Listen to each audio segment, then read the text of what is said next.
Over 59 cases of measles has been recorded in California over the last year.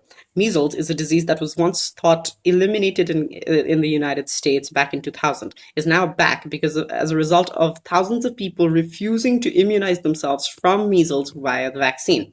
One of the biggest things that we don't understand is why people choose to refuse something that might eventually help them in so many different ways.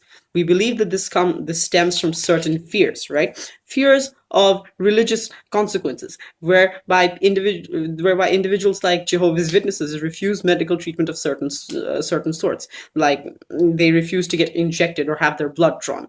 We believe that this is also an issue for Amish people who have certain beliefs against modern practices of medicine.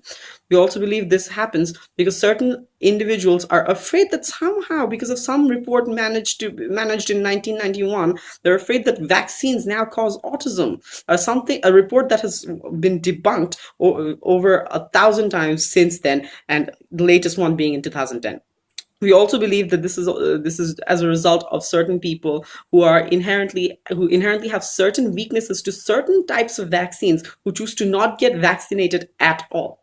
In all three cases, we'll show you why a doctor is the person that you want to turn to in order to figure out whether your child should be vaccinated or not. In which case, we believe, as a doctor, this house can and should vaccinate a child, whether it be with or without the parent's consent, because we'll explain to you this in two ways. First, we believe that the doctor, as a medical professional who's not only been approved by the government to make sure that these happens, and is not only an individual who understands the concept of medicine themselves, are probably the best person at your arsenal to make this decision for you. And not only that, I'm pretty sure that the doctor knows how to. Not only that, I'm pretty sure that the doctor knows their patient's medical history, which means that fear of certain people being weak to certain sorts of viruses or certain sorts of vaccines is not a factor, because he will know exactly what sort of vaccines can this patient tolerate. As for the other two reasons, we'll explain to you why those are irrational and are usually fears based on the doctors by the parents themselves. But we'll get to that in a minute.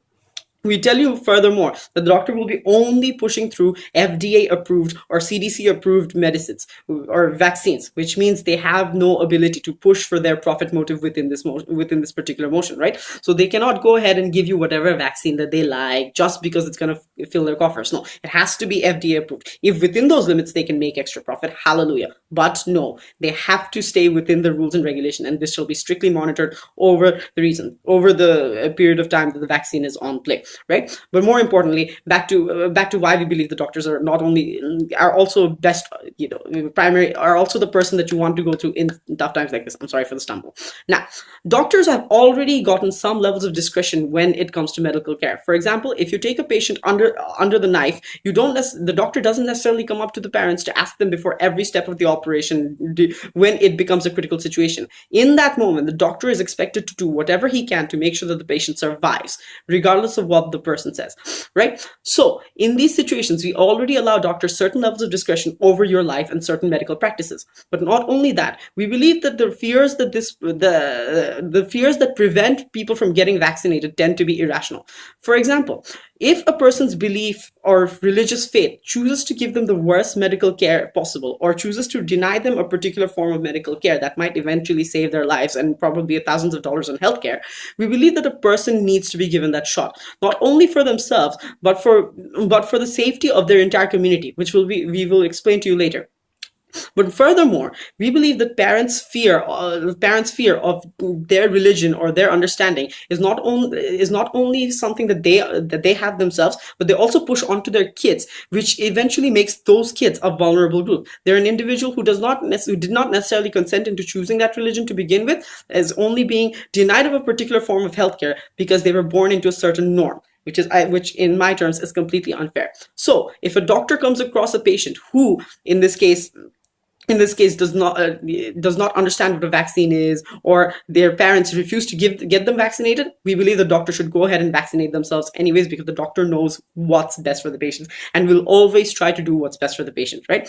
But more importantly, we also believe that the doctors not only have a responsibility the doctors also have a primary responsibility to the patient themselves, not to give a crap about what their parents say. First and foremost, the doctor must make sure that the patient is safe and not listen to what the parents say, because his responsibility is primarily to the patient and not to the parents. So if a parent is denying the patient his best levels of healthcare, I believe it is upon the doctor's own hypocritical oath to make sure it's upon the doctor's own oath to make sure that the patient is safe, denying the parents any form of power over them, because the doctor needs to do in his conscience what he believes is best for the patients, right? But more important, and not only that, the doctor in himself needs to do what the government thinks is best for the patient. But not only that, let's also understand that doctors have a certain responsibility to not only the patient that came to him now, but the patient immediately after, which means this: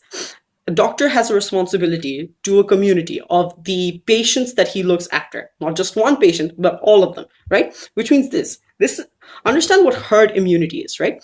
Herd immunity is something that needs to be kept at a 90% level. This means that when a large group of people in a particular community tends to be immune, the disease finds itself harder and harder to spread and grow stronger. However, if there is a certain number of people who are infected and certain number of people who are partially immune because they never received their vaccines in the first place, they get infected by the disease. And not only that, disease allows itself to grow and fester within a large community, thus making it